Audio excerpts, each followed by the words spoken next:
welcome to all attendees. Thank you for joining us for today's webinar. We at ASK Asset and Wealth Management are extremely excited to present yet another edition of Wisdom Series.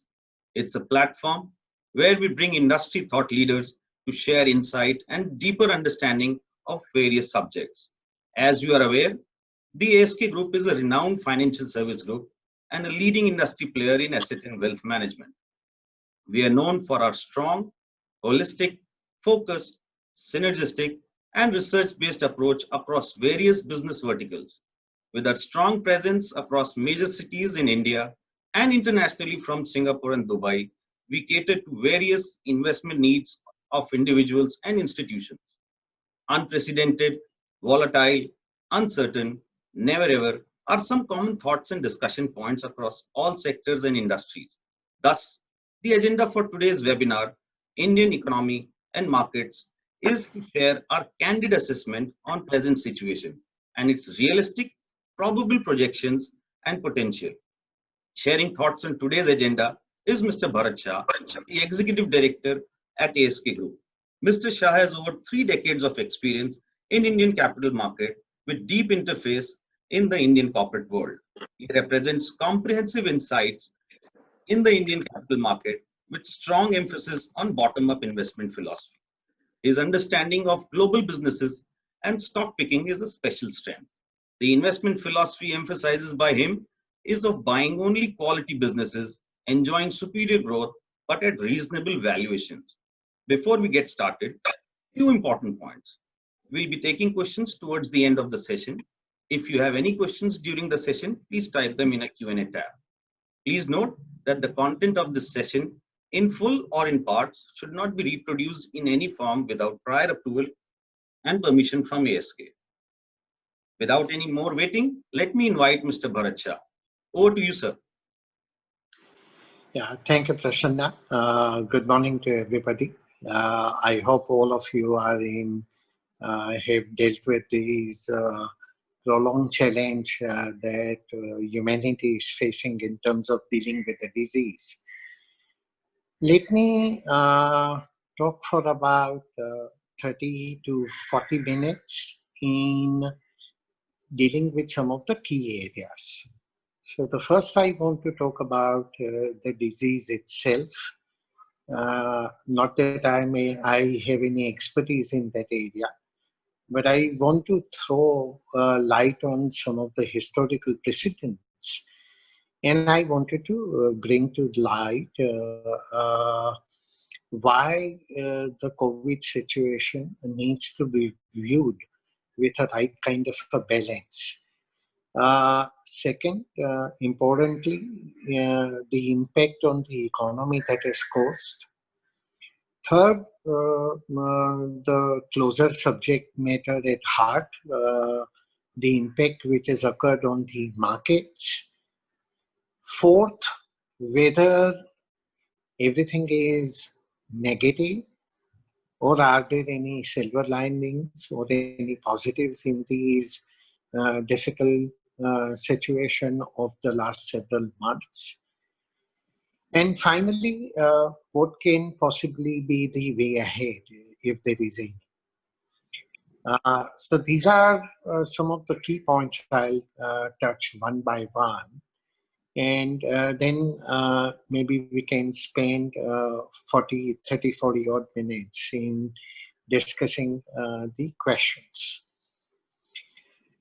So first about the disease itself.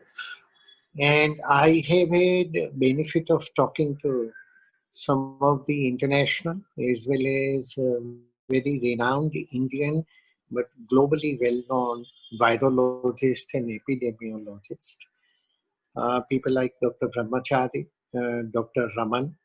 Dr. Raman is the Chief of Indian Council of Medical Research, the man who is leading the fight against COVID today on behalf of the country. And he is the same man who in the 80s, some 35 years back, led the fight against HIV mission that India had embarked upon, because there were serious concerns about India's situation of AIDS at that time. And he very successfully led that campaign in the 80s, all the way till almost about 2000, to tame the spread of that disease in the country. Three important points about the disease itself. And therefore, all that I have to comment and summarize. I have a benefit of talking to some of these worthy gentlemen who have pretty good insights in the area and who are practitioners of what they are working upon. So the first point is the mortality rate. From that perspective, the disease COVID is somewhat indistinguished. Uh, if you leave aside people above the age of 65, and if you leave aside people with some other existing pre-morbidity, it could be any other disease. If you leave aside these two groups, that means people who are otherwise healthy and who are below the age of 65, the mortality rate in India is merely 0.8%. 0.8% is really unremarkable mortality rate if seriousness of any disease is anything to go by. The second is the symptomatic intensity or severity of the disease, whether disease causes very troublesome condition to the people infected, and what kind of assistance and the health response these individuals would need. Now, if you look at the statistics, it is kind of revealing out of 100 people who are infected, almost 94 people do not need any medical assistance in the hospital or in a hospital-like facility. Therefore, 94 out of 100 recover without any direct assistance in a hospital kind of a setup. Out of the 6 in 100 who reach hospitals, only 1% needs to be into an ICU. Therefore, only 1 out of 100 infected actually reach ICU. And out of that, out of every 2 individuals who reach ICU, only 1 individual needs to be put on ventilator. The symptoms and the intensity of the symptoms is mild enough where many people actually may have been infected and they may not even be aware that they have been infected. They would have witnessed some symptoms. They would have dealt with it on their own. They may recover, and they may not even have known till you do an antibody test that these people actually were infected. Therefore, from the severity of the disease actually is a very mild one. Third is the important aspect, which is the infectiousness or the rate at which an infected person spreads the disease onto the others. Technically, the term is called R naught, the rate of infection caused by the person infected. Now, if you take ordinary flu, the R naught or the infection rate is about 1.3. If you look at COVID, it is 2.3. If you look at Spanish flu, the second worst pandemic in the history of human civilization, that number stood at 2.4. Swine flu, which occurred in 2009, the infection rate was 2.4. So COVID, Spanish flu, and swine flu all are at a similar 2.3 to 2.4 kind of infection rate.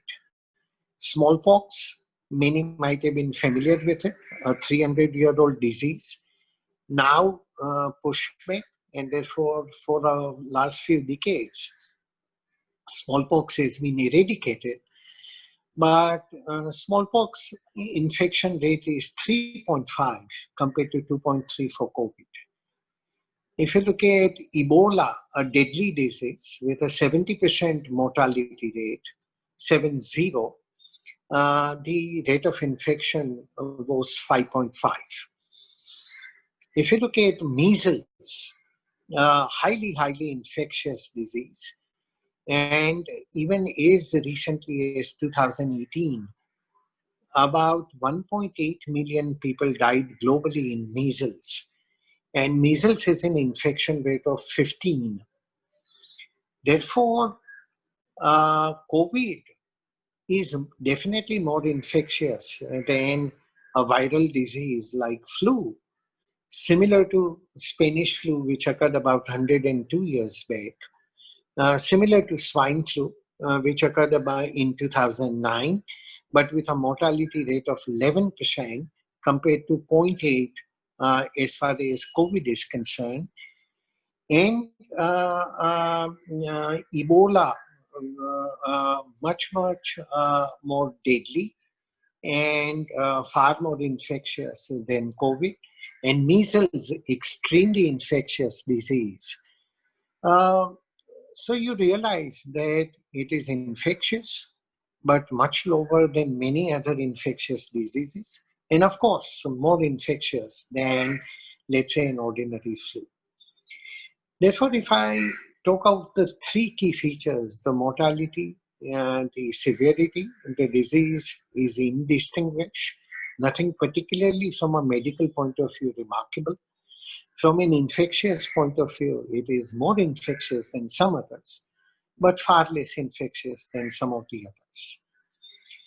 Therefore, it requires a question to be answered as to why COVID has cast such an impact on the minds all over the world. In my opinion, three issues.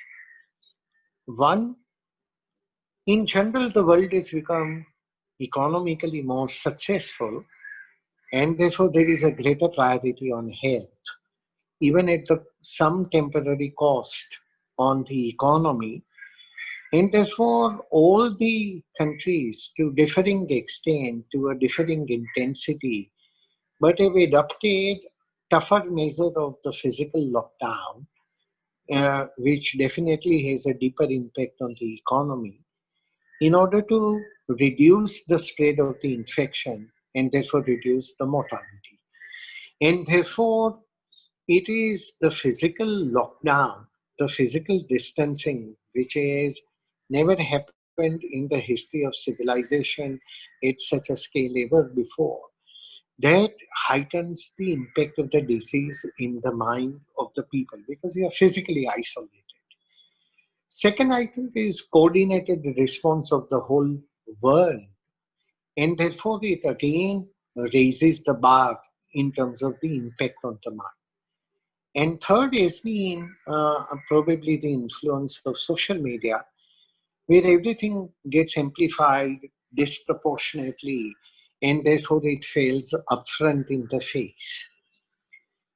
If we ponder over it a little bit more somberly, with a little bit more balance, and with little more longer term view, it is relatively easy to see that while humanity has dealt with a number of other infectious diseases, many viruses, many pathogens, many of them far more deadly and far more infectious, but this particular one has cast a shadow on the mind probably deeper than ever before. And I put out some of the reasons, in my opinion, as to why it has happened. Therefore, let us look at some historical precedents. 2009 swine flu occurred. The 2008 was a year of global markets meltdown. Economies were in a soft shape, especially in the developed part of the world. And therefore, when swine flu came in 2009, things were generally soft and fragile. Therefore, when initially there were negative reactions to the swine flu, some 1.7 million people got quickly infected across the world. About 200,000 people died with a mortality rate of about 11%. And it resulted in an already soft and weak sentiment, a kind of a deeper impact on the minds of the people, and things reacted negatively. But a few months down the line, a drug called Tamiflu came about, which worked very well, like a magic bullet against the disease. And the impact of Tamiflu was such that even the effort to develop a vaccine were disbanded once Tamiflu came onto the picture. And therefore, swine flu quickly lost the impact in the minds and it got forgotten about. Today, Tamiflu actually is one of the inferior drugs to deal with swine flu because far better drugs have come by in this intervening period. The second worst epidemic in the history of the world, which is the Spanish flu. It occurred in 1918, about 102 years back. If you look at that disease of 102 years back, the globally 34% of the people got infected. 1/3 of the population got infected with the Spanish flu. In comparison, COVID is 0.05%. Compared to 34% infection rate of Spanish flu, it is 0.05 for COVID. Mortality rate of Spanish flu was about 11%. Some 7 crore people globally are estimated to have died in that episode in 1918. The mortality rate for the healthy and persons below the age of 65 is only 0.8% as far as India is concerned. But in that episode, some 2 to 2.5 crore Indians died. Now, if you take a look at that year of 1918, we were occupied by the British. Economic conditions were poor because British had plundered the country. The health facilities were very weak and primitive. British politically and administratively were engaged in fighting the World War I and really couldn't care less about what happened to the Indians. And the means of communication were primitive, and therefore the spread and the containment and the information to deal with the disease, the means were limited. And therefore people, unfortunately in India, some more than 2 crore people died. Now, when you come to think of it, that disease today, in all of these aspects, we have come very far compared to where we were in 1918. But despite all of these limitations of economic resources, the health facility, the absence of a political will of the British at that point of time to deal with the lives, to save the lives of Indians, and the means of communication paucity, despite all of these challenges, the disease finally got pushed back in about 6 months' time. June 2018, the disease came about, and about January 2019, the disease began retreat from India about 101 years back.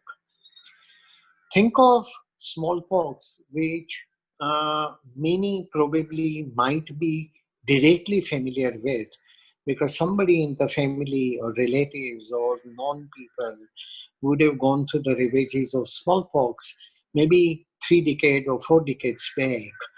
And that is a disease which has been around for 300 years, now pushed back with the effective vaccination. But 300 years the disease lived with us. And even in the last century, the century of the 20th century, some 30 crore people globally died in what may be regarded as an ordinary disease, in last century alone. Therefore, the simple point I am trying to make is, compared to any of these other not very fortunate, rather very unfortunate episodes which have occurred in terms of the health challenges facing humanity, COVID relatively is less infectious, milder, and mortality rate which is much more contained. One final point there before I move on to the impact on the economy.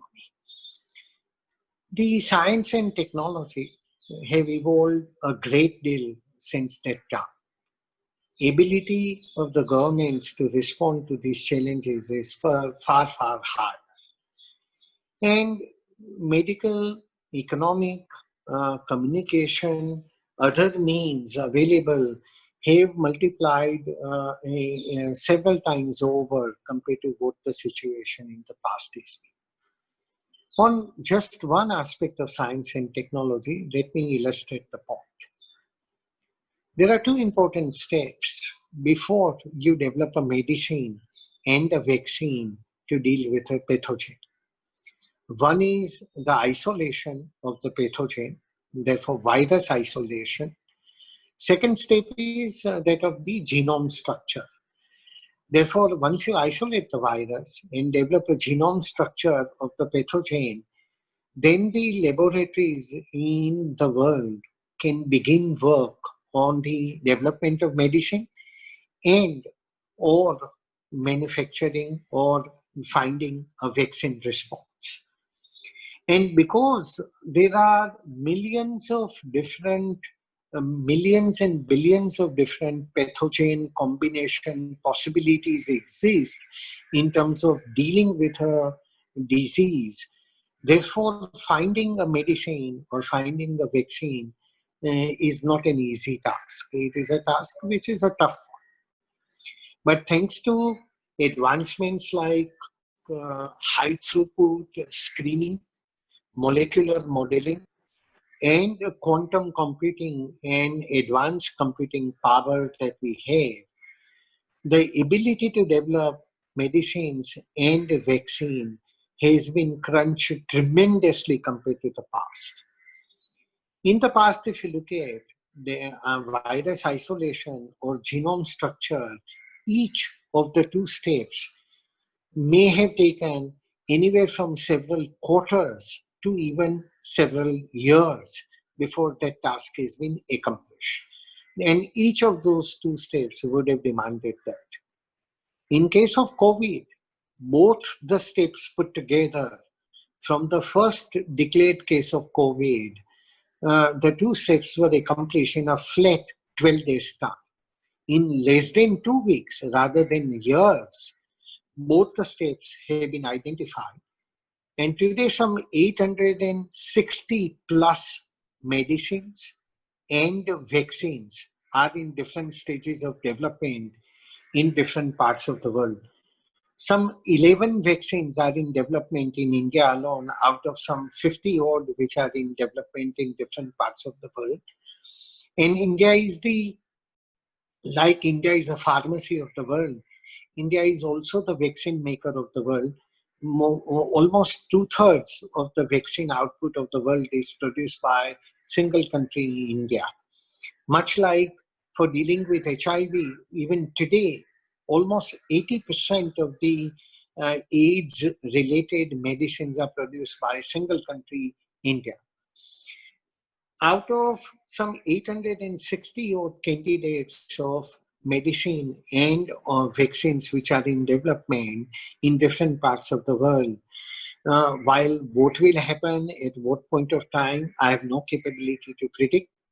But given the sheer rapid coordinated response which is going on, there are reasons to be somewhat more optimistic about a positive outcome in a fair period of time rather than be worried and deeply be concerned. I would say if even in a year's time, a medicine response is found and stroke or a vaccine is found, it will be a fantastic development. Ultimately, there are three enemies of a pandemic.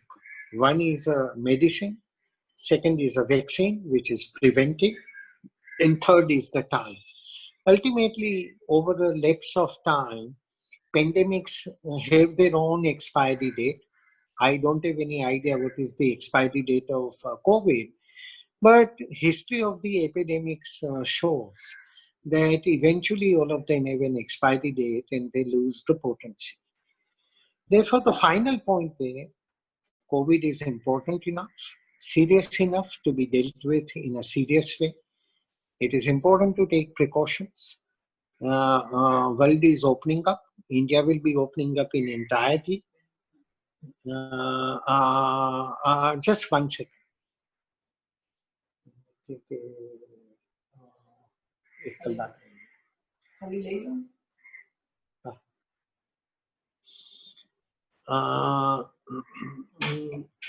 in it is a disease which needs to be dealt with caution, precaution. As the world opens up, like India is almost in most parts, in most ways is opened up. Certainly we'll all need to exercise caution as to how we live, how we socialize, and how we work. At least till the time we have one of the three issues which can deal with the COVID as a disease, either a medicine or a vaccine or time, whatever it may take, maybe year and a half or whatever, it will require some modification for some length of time without any question. So therefore, caution, absolutely necessary. Precaution, absolutely necessary. I would even say some amount of fear would be legitimate to have. But I would equally like to say irrational fear, paralytic kind of a fear, unthought through and kind of a naked fear that at least for some time has enveloped the world in last few months, I would say is not only unproductive and immature, but it is actually destructive against the interest. We as a country have taken early steps of physical lockdown, given our density of population, large population, given also our social congregation kind of a tendency, and our little casualness about health and other standards. I think an early step in terms of physical lockdown has been significantly beneficial for the country. And now that we'll open up, we will see in some of the cases spiraling, it will rise, at some stage it will reach a peak, at some stage it will decline, at some stage it will go away from our consciousness, and for all you know, there may be a second wave at some stage, there may be a third wave. Virus is not going to disappear. We'll have to learn to deal with it, and we'll have to find a solution. To deal with it in a sensible, intelligent, and constructive way, rather than living under the shadow of the fear or cowering under the virus. That will be most unfortunate and unproductive response to offer to the COVID. Therefore, need for caution, without any doubt, need for precaution, need for some amount of legitimate fear also is necessary so that we don't become reckless. But at the same time, this is not something, it is so unprecedented or so unusual that our lives have to be on hold. And therefore, we'll have to learn to deal with it, and we'll have to constructively manage rather than live under irrational or paralytic kind of a fear. The second point on the economy. Clearly, the impact on economy has come due to physical distancing. Because the epidemic has resulted in physical distancing therefore has resulted into the impact on the businesses, where businesses have closed down. Never happened in the history before. But across the world in differing degree, businesses closed down. In the month of March, probably half the month of economic output get lost. April, most of it. May, substantial part of it. June, even some further part of it would have been lost. Therefore, there has been a significant damage. Last year, in some sense, we can say, was 11 and a half months of the year.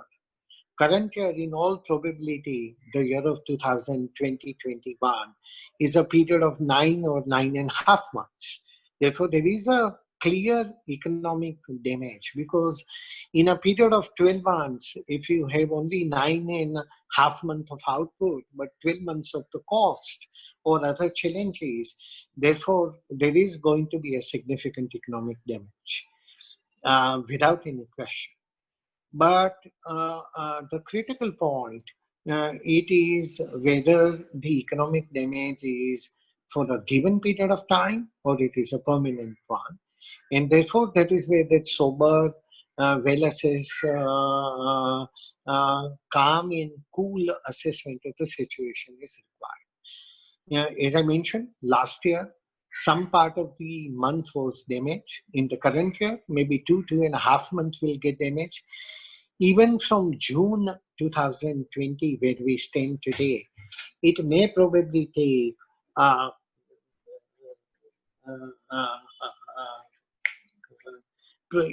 take probably 6 months at least before we move towards normalcy.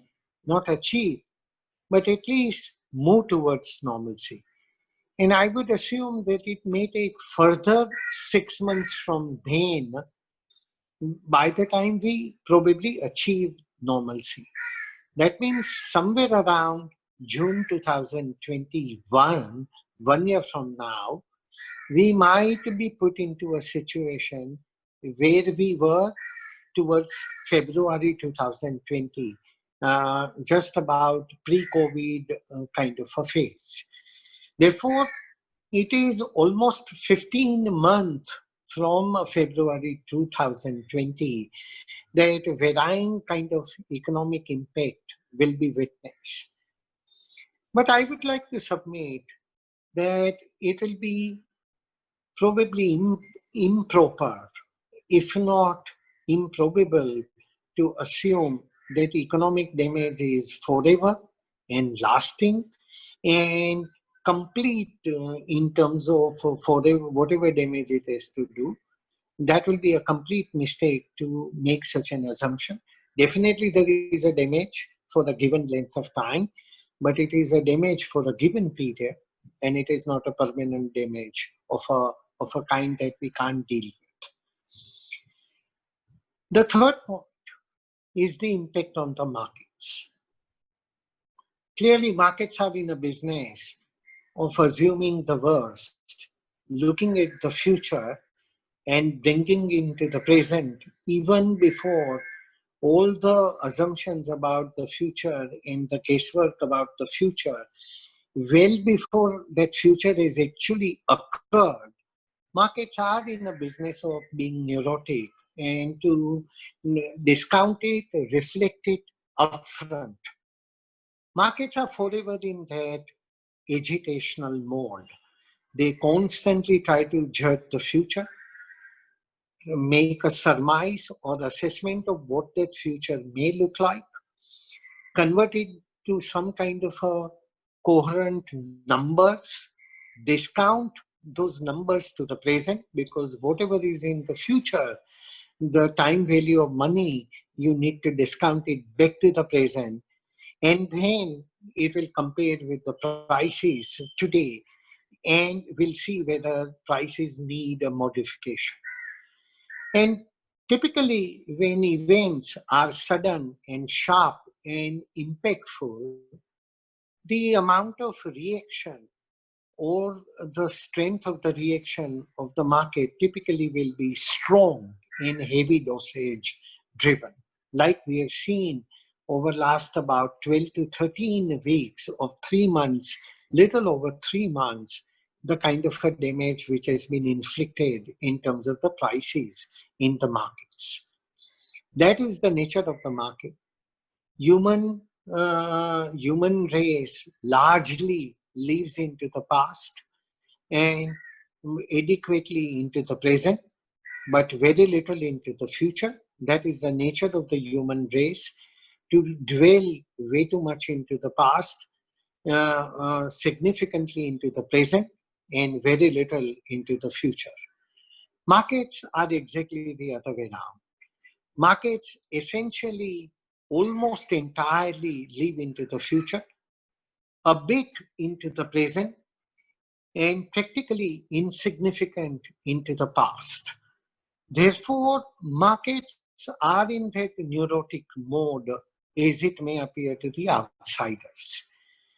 Therefore, even when things are good, but markets believe that in future things may not be as good, even while things are good today or may have been very good in the past, market will start showing those worries, and therefore prices may look out of sync with a present which may look very good, but prices may start looking soft. Equally, when markets believe that the future is better and going to be superior, even if present is difficult and challenging, markets equally start reflecting that also into the prices today. Markets, as I mentioned, live into the future, and therefore it is constantly seeking to build that future. Markets are not in a moralizing activity of passing judgment as to whether what is happening today is good, bad, or ugly. Markets are constantly dealing with an assessment whether what is going to be happening tomorrow will be better or worse than what is happening today. And that largely results into the behavior of the markets today. And therefore, even when things may look gloomy, markets automatically, if it believes that the future is better, and if that belief is right, markets will start showing that better future into the present, even if the present is looking weak. I spent some time at length on these in order to illustrate the behavior and the character of the markets. Now, in terms of the impact, actually, if you look at last 3 months or about 12 or 13 weeks in what I can describe as post or COVID kind of an era, which is still going on, the few observations. One, prices have been damaged deeply. Second, prices have spared no sector. All the kind of businesses have been impacted, some more, some less, but everything. Third, markets have not spared even high quality businesses, strong balance sheets, strong managements, quality businesses, compounding machines, businesses with pedigree, balance sheets which are unleveraged, cash rich, across the board, businesses have been impacted. Of course, inferior businesses, rubbish managements have been poor balance sheets have been impacted much more. But even quality businesses, quality managements, quality balance sheets have not been spared. To some extent, everything has been impacted. Third, the amount of impact has been significant.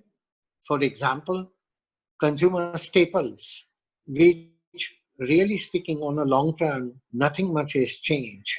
But extent of damage maybe 10 to 15%.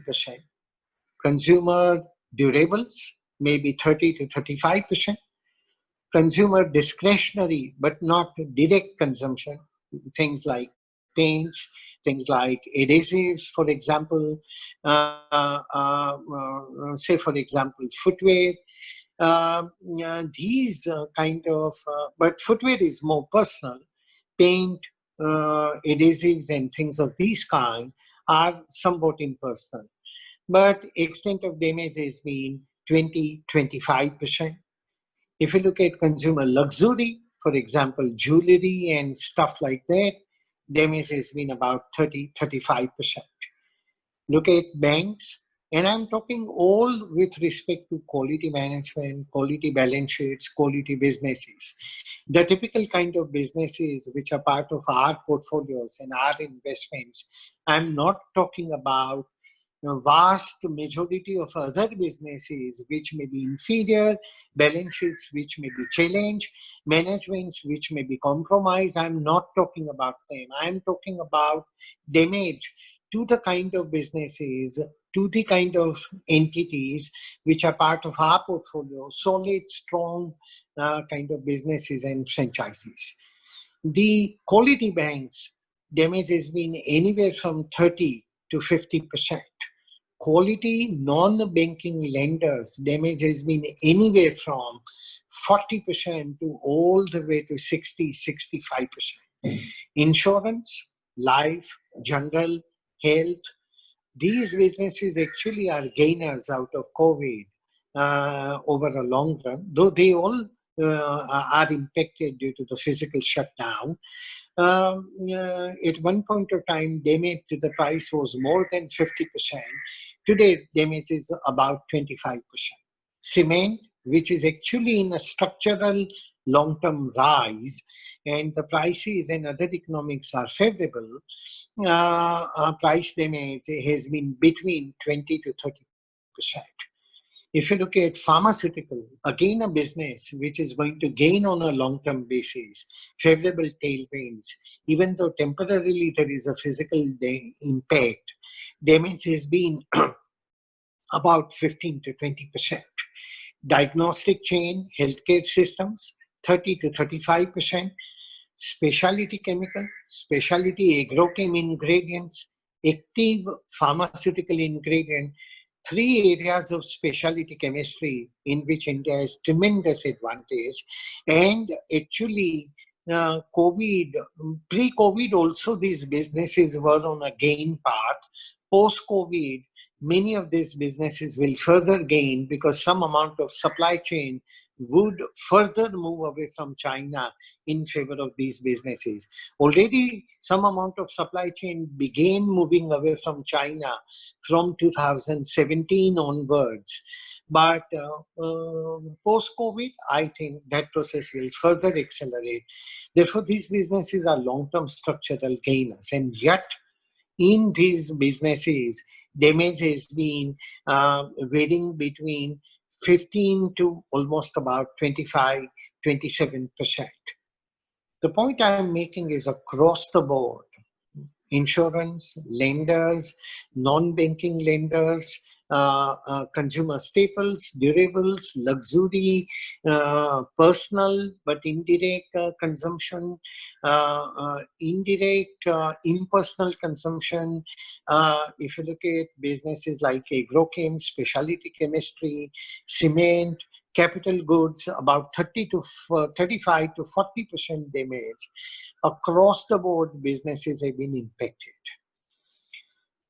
The fourth point, as far as impact on the markets, I would like to submit 3 months or 13 weeks back in the quality businesses, quality managements, quality balance sheets, the kind of businesses that we favor, the cream de la cream. If I take a look at that picture, I would say roughly prices and the value were more or less aligned. In some cases, a little higher, in some cases, little lower, but broadly, prices and the values were in a kind of a synergistic mode. More or less, margin of safety, which is the gap between price that you pay and the value or the worth of the business that you get, the gap between the two is the margin of safety. And that margin of safety was negligible, more or less zero at that point of time. Therefore, the price drops that I described are not merely price drops over last 13 weeks. Price drops are also the drop of the price from their underlying value. Therefore, these price drops are actually the margin of safety in a context of the quality businesses, quality managements, quality balance sheets, and the deep compounding machine, growth machines, typically the kind of businesses that we like and favor. Therefore, for the first time in a while, in quality businesses, important and significant margin of safety is emerged. Now, park that point for a moment. Essentially, there are two returns that you can expect in an investment when you buy into them. One return is a one-time return. It's not a repeat return that you get, it is only one time. The second return is a per annum return. It's an annuity. It's a compounding future return that you make on a per annum basis, broadly. The one-time return is a derivative of margin of safety that I just talked about. If the 100 is value, if the price is 80, margin of safety is 20%. When you make an inverse of the margin of safety, what you get is a one-time additional return. If the 20% is the margin of safety, then one-time extra return is the inverse of the 20%, therefore equal to 25%. If the margin of safety is 33%, then one-time inverse of that is 50%. If the margin of safety is 40%, then the one-time return is 67%. If the margin of safety is 50%, 100 rupee value, market price is 50, one-time extra return is 100%. Therefore, inverse of the margin of safety is a one-time extra return when you buy into that asset. Therefore, that margin of safety of anything 10, 15, 30, 40, 50, 60 that I described across different businesses and sectors, when you inverse that is a one-time extra that you hope to make when you buy any of those businesses today. Second is annuity. And that annuity or the per annum return is a derivative of the long-term compounding growth. Long-term, future, per annum, underlying real earnings growth. Real, that is growth which is converting into the cash flow. That real growth of the earnings is an excellent proxy on a long-run basis of the underlying per annum economic returns and therefore per annum in underlying investment returns. Typically, when we buy into a business, unless we believe a minimum of 15% per annum, but more typically closer to 20% per annum compounded future growth, at least over the time frame of 10 years, typically that we look at, that we must have a belief that a business has a potential and character and capability to grow underlying earnings at least by 15 to 20% over next 10 years. We do not typically buy into such a business. So we want minimum 15 to 20% long-term growth into the real earnings, or at least over the belief of a 10-year and more of a period. Therefore, logically, that long-term growth is efficiently converted into long-term investment returns. It doesn't happen on a daily, weekly, monthly, quarterly, yearly basis, but on a long run, long-term per annum growth is a very good proxy for long-term per annum returns that you will make. Broadly, they behave very well over a long enough period of time. Now, in the current year, as I mentioned, earnings will be impacted. Last year was a year of 11 and a half months. Current year maybe 9.5, 9 months. Plus it will take time to move towards normalcy, more time to repair and rejuvenate. So about year and a half will be spent in this process. And therefore there is an impact on the earnings growth. Our assessment for our businesses when we look at it is that broadly at a portfolio level, some may grow in current year 2021 compared to 1920. Some may lose something, some may be flattish. But broadly at a portfolio level, we believe as it stands, based on the assumptions that I narrated, that portfolio level earnings growth compared to year of 2019-20 for the year of 2020-21 will be more or less flattish. That means 1 year there will not be earnings growth in our businesses.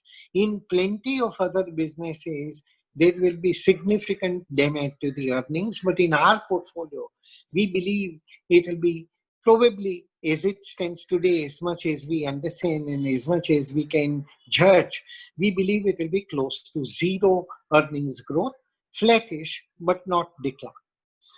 Therefore, in a 10-year investment and 10-year growth phase, 1 year will be zero, remaining 9 years will give what we aim to get. Therefore, in a 10-year annuity of returns, we will get annuity only for 9 years, 1 year will be neutralized.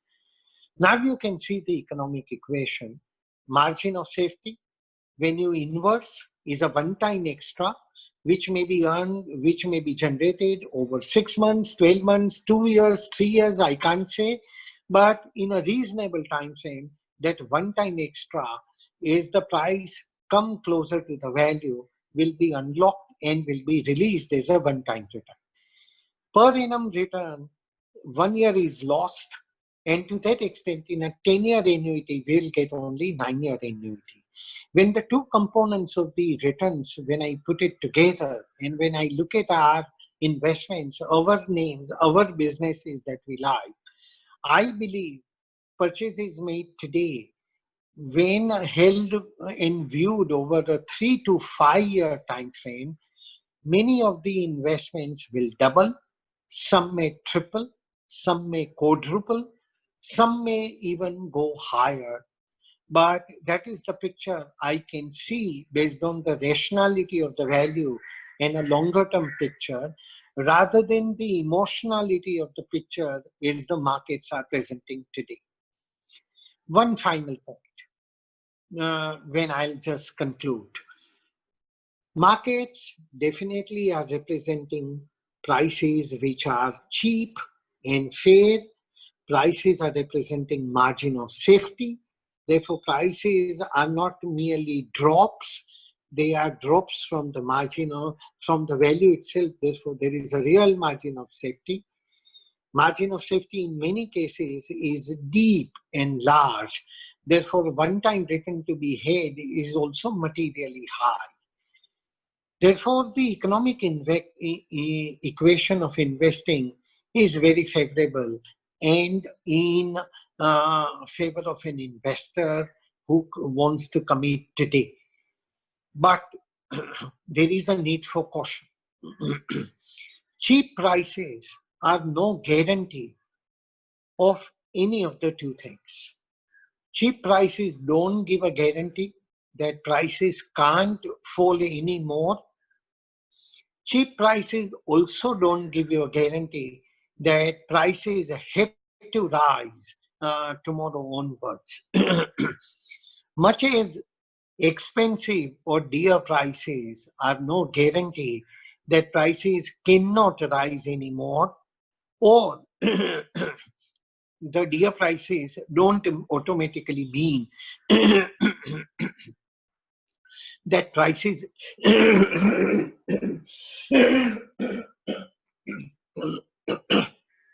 sorry, the dear prices don't automatically mean that the prices will begin fall from tomorrow.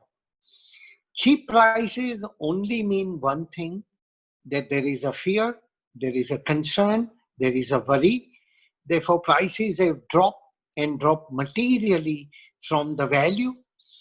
In a normal situation, it should be the nature of the prices to be moving at or around the value in a reasonably close proximity. When sentiment of the fear or the sentiment of a greed interferes, that is where prices get distorted from the value. When fear overtakes, prices fall below the value. When greed overtakes, prices overshoot the value. Today, the dominant sentiment is fear, panic, worry, and therefore prices have fallen, and therefore there is a margin of safety. But if we study the market cycles and if we see the history of the market behavior, at some stage, fear will, on a rational, more detached and calm and cool assessment, will realize that challenge is a temporary one, not a permanent one, and therefore things will improve going ahead, and therefore there is returns to be had. When you realize that equation, therefore prices slowly inch back towards value. At some stage, prices will overshoot when greed overtakes, and when arrogance and hubris overtakes, prices will overshoot value materially higher. At some stage, these sentiments will come into the play, but today it is fear, and therefore prices are what they are. But I'm repeating, cheap prices give no guarantee of the near-term behavior of the prices. Therefore, all the three possibilities remain. Prices can fall, what are already cheap. Prices may remain here for a while before they go up. And prices may begin rise now before even we realize all possibilities are on table. I cannot predict sentiments and emotions in the near term. I can only look at and try to make judgment of the rationality of the value, not irrationality of the sentiment. Therefore, prices are attractive, economic equation is favorable, but that doesn't assure anything in near term. Therefore, if you have a long-term capital of at least 3 to 5 years, minds are calm and cool, minds which can accept a possibility that there can be further violence in the markets and there can be further problem in the market. All these are possible, and yet on a long term you realize that equation is favorable and therefore you want to commit. Then in my opinion, today is probably as good a time in longest time that you are likely to get. There are many positives, but let me talk about it as we take the discussion ahead. So I would say there is a cause and a need for a worry, for a concern, for caution, for precaution, some amount of legitimate fear, but there is no place for the irrational, paralytic, foolish kind of a fear.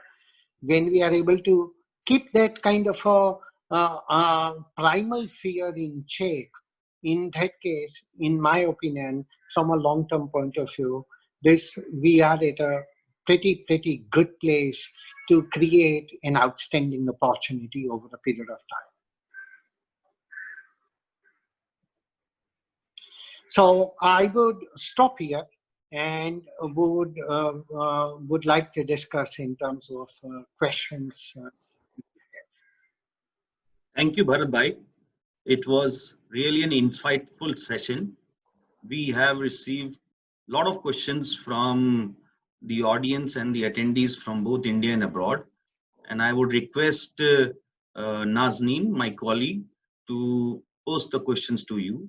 What we have done, just to cover things and all the questions, we have made the sets of the question and she will ask the questions to you. Over to Nazneen. Thank you, Prasan. Hello, attendees. As mentioned, we've received multiple questions, some of which are overlapping. We'll do our best to try and combine so that the maximum questions can be answered. Mr. Shah, my first set of questions are, what would be the advice for ordinary retail investors to safeguard their savings? And what is your view on the impact of bank balance sheets from potential NPLs? Let me answer the second part first. I do not think there is any further significant challenge on the banks. Most of the challenge on the banks have happened over last 4 or 5 years. We saw 2018 ILFS crisis, resultant liquidity freeze, cost of capital going up, fear and panic. 2019, when huge amount of bank write-offs, NBFC write-offs occurred, forced by the government and RBI, and rightly so.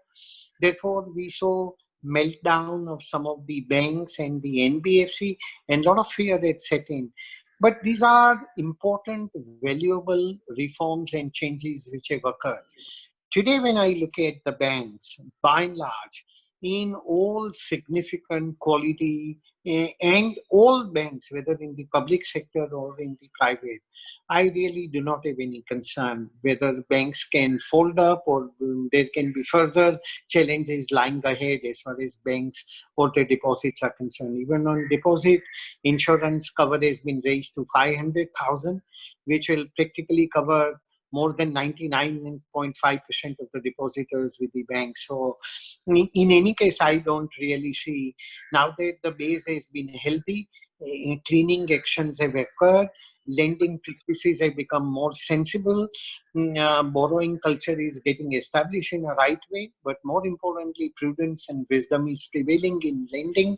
I would say banks, and even indeed most of the NBFCs, maybe one or two NBFCs which are reasonably large, not very large, but may have some trouble spot, they may get neutralized or marginalized.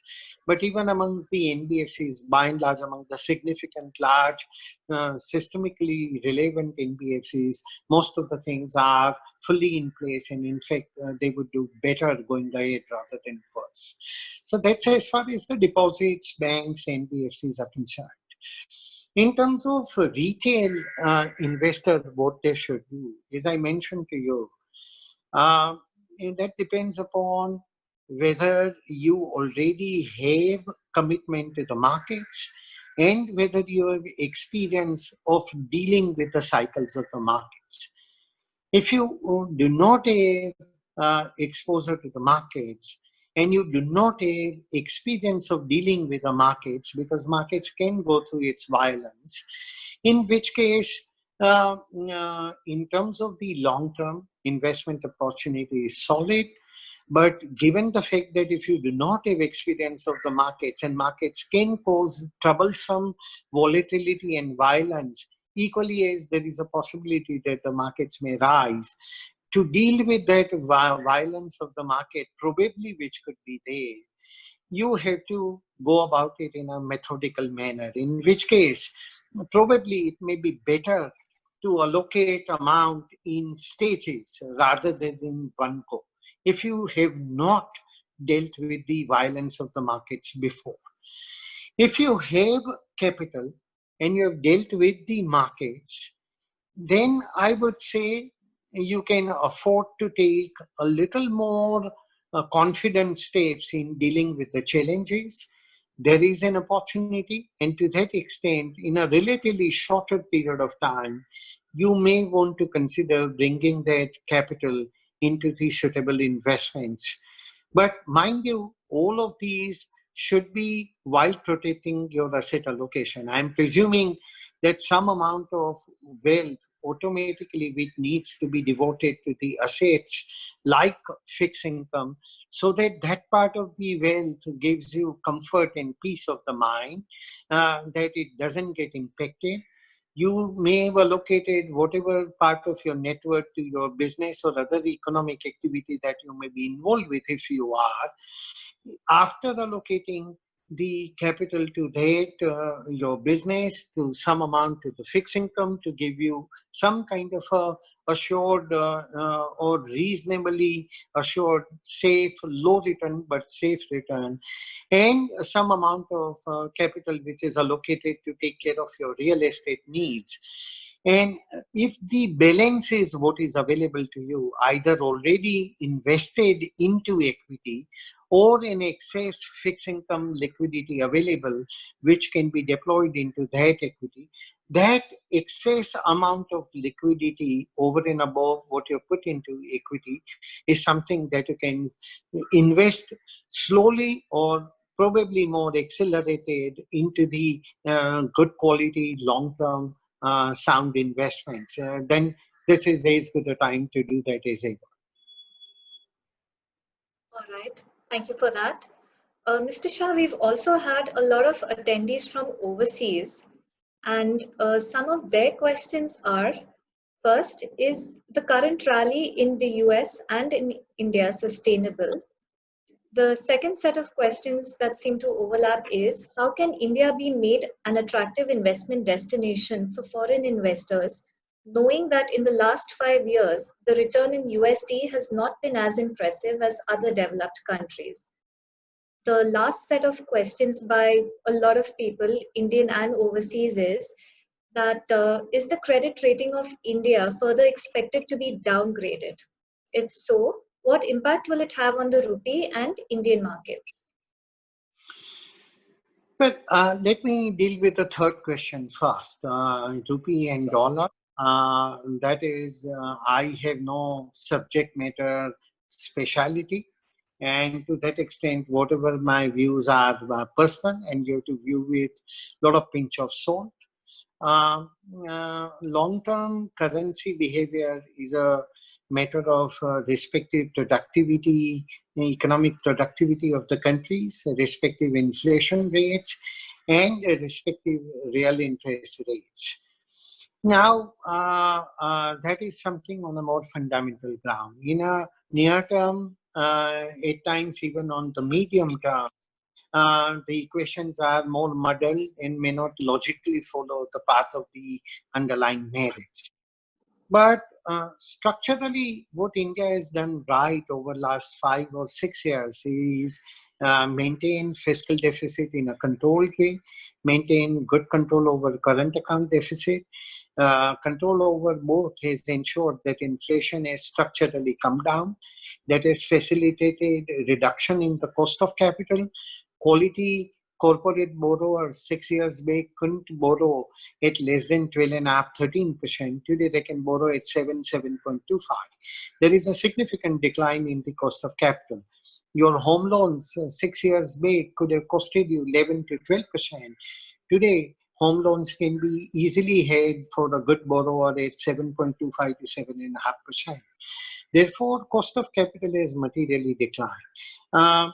These victory over fiscal deficit, current account restraint, control over inflation, rupee being, and therefore attendant decline in cost of capital. This victory has been not an easy one. It is a hard-fought battle. And from the government's inclination, it looks like they will remain on the path of the fiscal prudence. Therefore, rupee has been very stable in last 5 to 6 years. If you look at the history of the rupee in the preceding 5 years, that is in the period of say 2009 to, I would say, 2013 was a period of maximum damage to the rupee which occurred. In last 6 years, barring some recent changes, rupee has been fairly stable.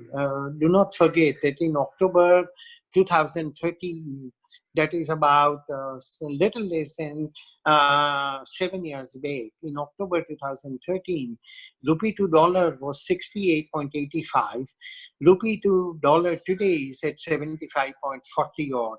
Therefore, in this less than 7 years, rupee has lost not really more than 1.5, 2% on an average. I would probably think that 2% or thereabouts is something that you may have to build into your numbers. Whether India rupee deserves to lose that much, I don't know. Probably, in my opinion, not.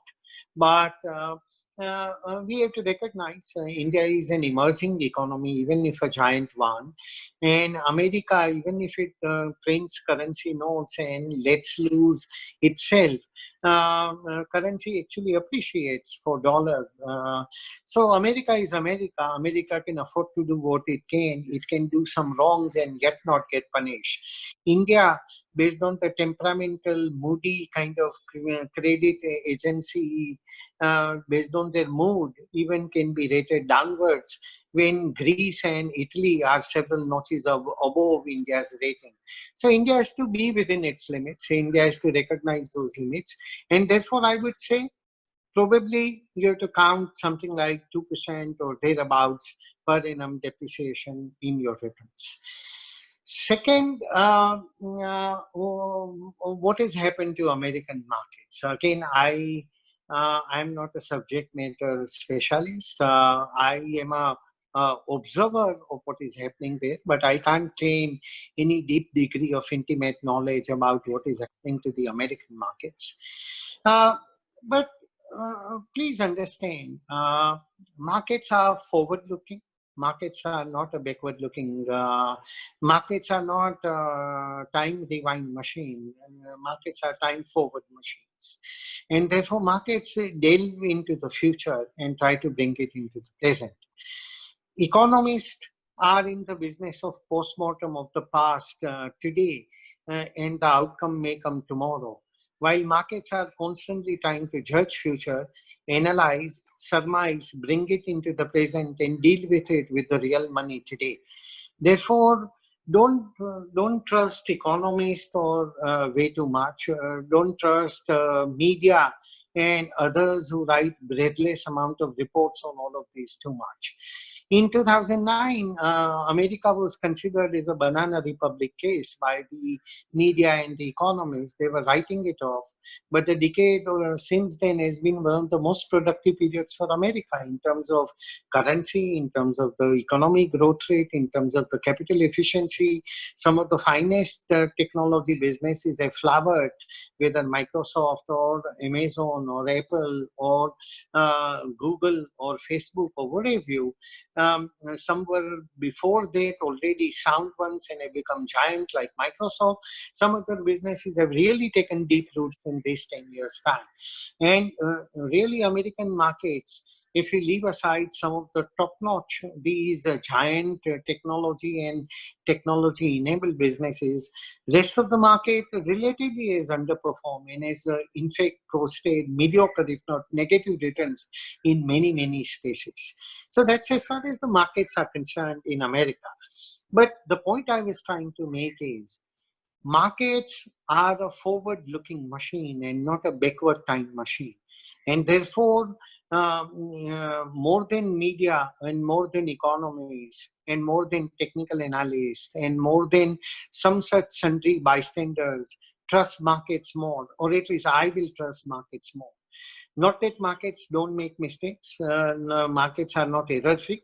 Time to time they make mistakes, but markets put real money where their mouth is, and they try to deal with things in a more constructive, I would even say in a bit more intelligent way, and deal with that future and bring it into the present. Therefore, markets often enough are more right than the economists and the other bystanders are. Whether they are right in this instance, judged by a very quick and sharp recovery in American markets, much more in America. In India, markets are still almost about 18-19% down since then. But in America, it's barely 2% or thereabouts. I can't really comment about that, but I would say the impact of the COVID, it will be a mistake to assume it is forever. Mistake is in a limited time zone of a measurable contained area. It is not a forever, and to that extent I would trust markets and the judgment more than the other opinions which are floating around. Thirdly, in terms of what was the third question? I think what should India do to attract Invest from foreign. What can India be? How can India be made an attractive investment destination for foreign investors, knowing that in the last 5 years the return in the USD has not been as impressive as other developed countries? Correct. But please realize markets move in cycles all over. In last 5 years, you're right. India, American returns in dollar terms, they've been healthy and double digit. In India, in rupee terms, they've been piffling, and in dollar terms, negative.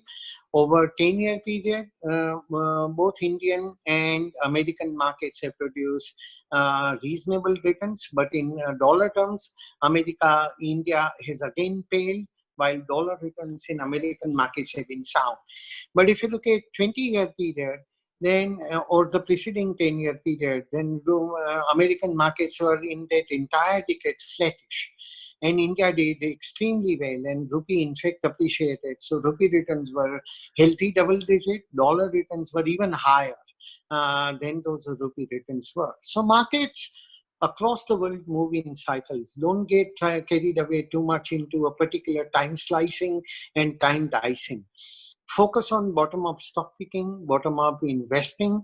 Even in these 10-year period, our rupee portfolios, for example, and I'm not trying to make any publicity and the sales speech here, but in dollar terms, we have generated double-digit returns where dollar rupee has been a significant challenge. In rupee terms, we have generated very strong high teens adult kind of double-digit returns. Over 20 years, our portfolios have generated close to 19 years, touching closer to high adult double-digit dollar returns, and rupee returns even higher than that.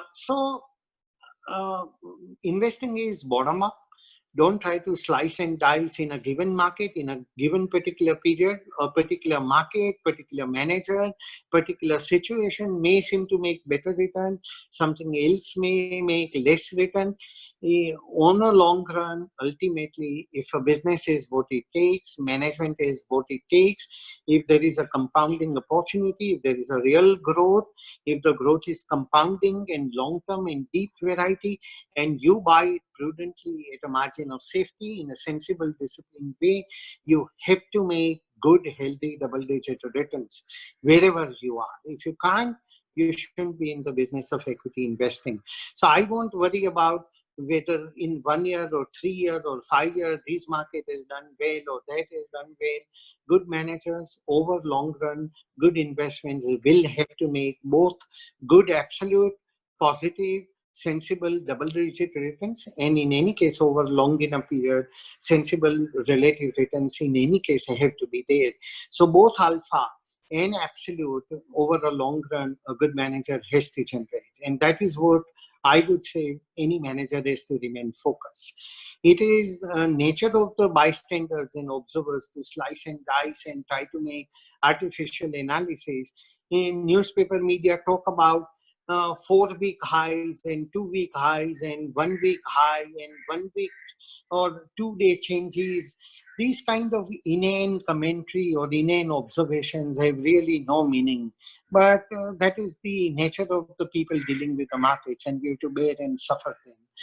But I would say we have to disregard. We have to remain focused on long-term opportunities, long-term capability, and that in any good market, in any good businesses, it is. India has plenty of them. Rest of the world is zero rate of return on the capital. Some part of the world is negative returns. America is faster turning towards that. I think India in last several years, 5-6 years in particular, has made itself very attractive by doing some important fundamental reforms. GST, demonetization, cleanup of the Bank Act, insolvency, bankruptcy process, even real estate cleanup through the RERA, many fundamental, powerful, also benefit transfer to the society through digital mode, through direct benefit transfer and things of these kind. Huge significant reforms have occurred. And part of the slowdown in the recent period was because of the reforms. But now the base is created. I think India is on, once the challenge of the COVID is behind, I think we will see significantly attractive part of the Indian businesses. But it will not be across the board. You'll have to pick and choose. There'll be good, there'll be bad, and there'll be ugly. To borrow from Clint Eastwood, we have to remain focused on only the good and the good.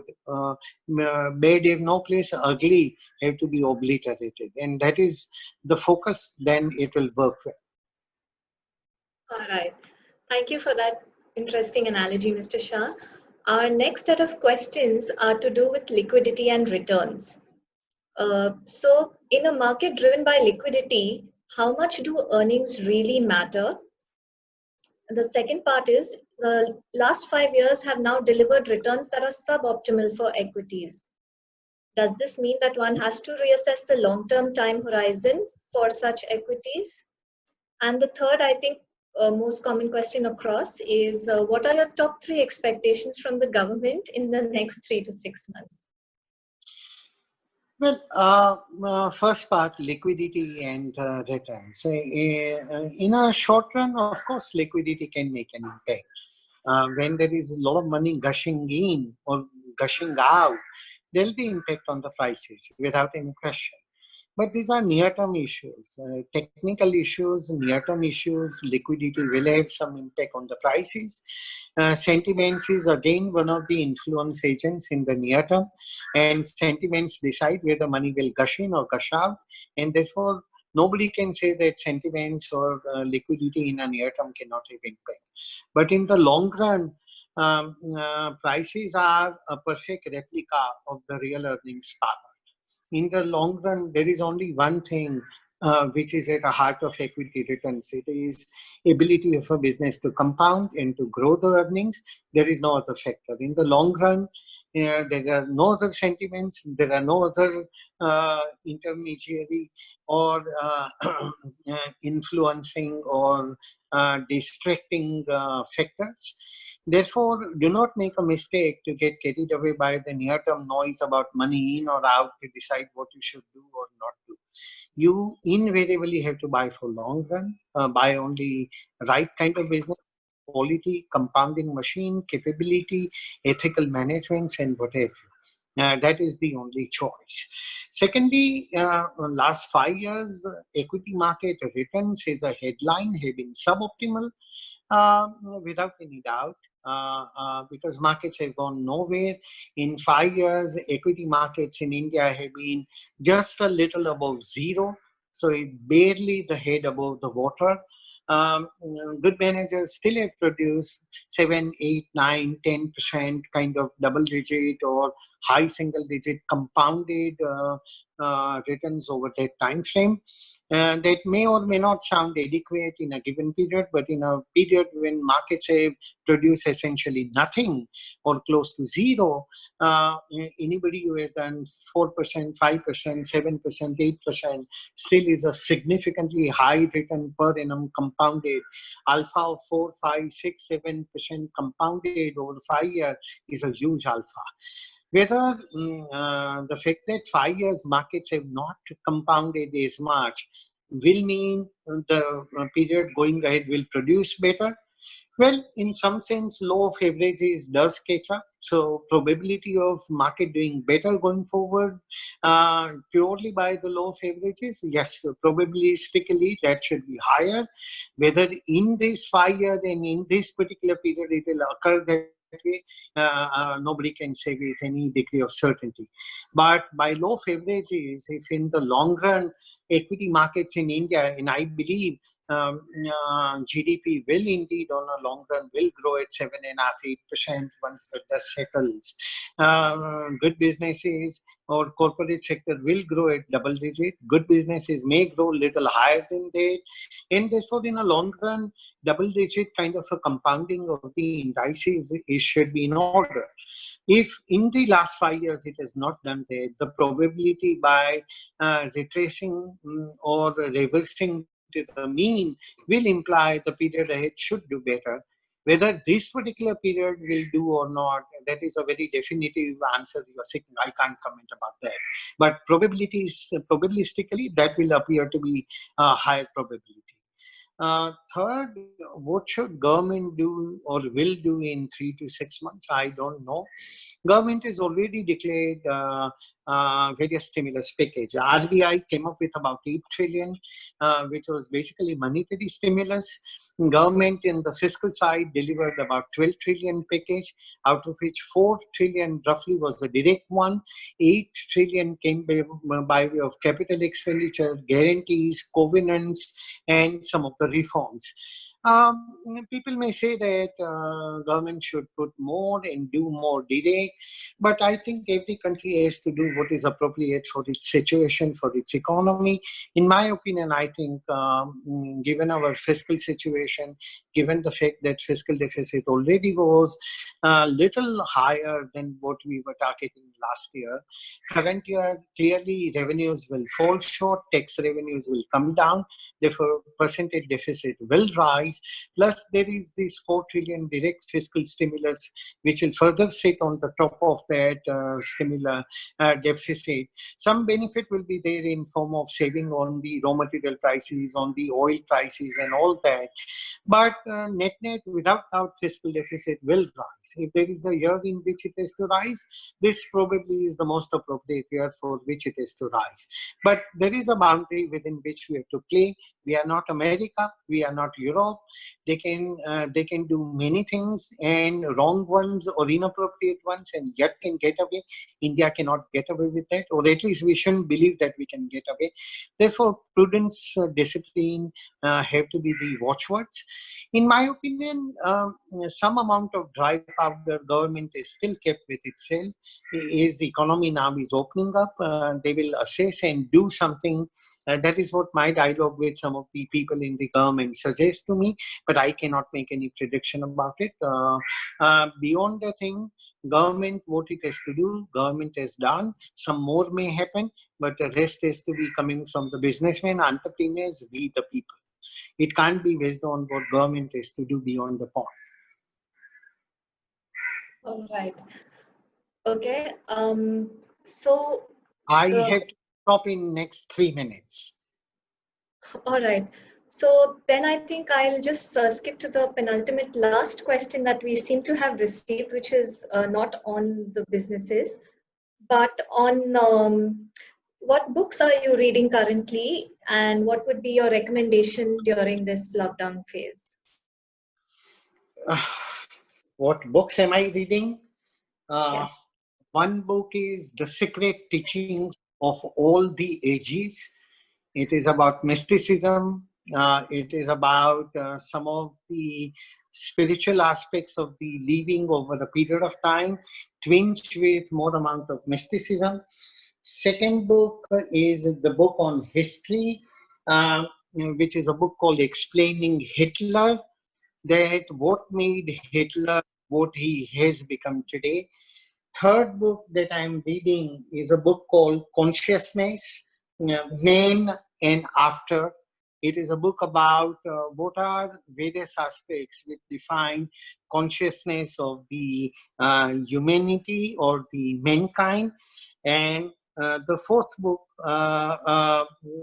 is the book about Buffett and Munger, reading the minds of Buffett and Munger. These are the four currently on my menu. All right. So I'd like to end quickly with the words of Albert Einstein. Once we accept our limits, we go beyond them. Thank you so much, Mr. Shah, for this informative and enlightening session. And we thank all the attendees for joining in. We hope to see you at many more sessions of Wisdom series being organized by ASK. Goodbye and good day. I'll just say one last closing remark. Yes, please, sir. Life as well as investing are full of uncertainty.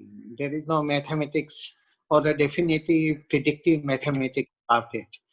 Life is about dealing with the uncertainties, investing even with a greater and amount of uncertainties.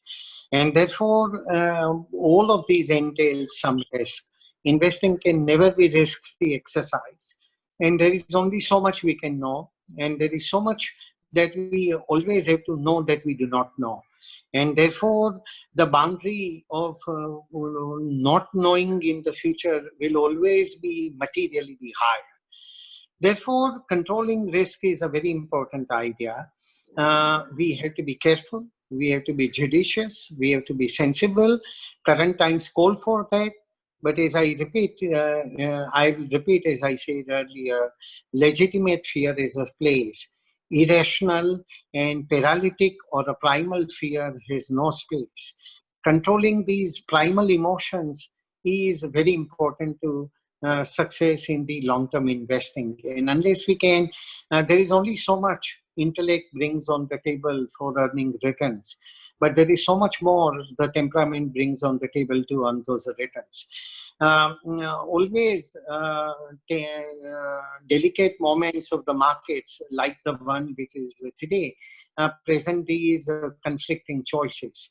And hopefully if you are able to keep a mind long term, then we'll make right kind of choices. In my opinion, that choice is attractive, but each one has to assess and figure out whether they have a temperament of that kind, whether they have long term of that view, whether the mind and the hearts are stable and calm, and whether the capital is something which will not flutter with all changes around that may happen. Over long run, changes have a tendency to die or reduce, but we have to live through that period. If you can, and if you believe you are one of those kind, in my opinion, this is a great opportunity. But if that is not what you are made of, then you have to do what is your heart telling you. All right. Thank you so much once again, Mr. Shah, and to all the attendees who joined us for this session. We look forward to seeing you soon. Thank you and have a good day. Thank you. Bye-bye. Bye.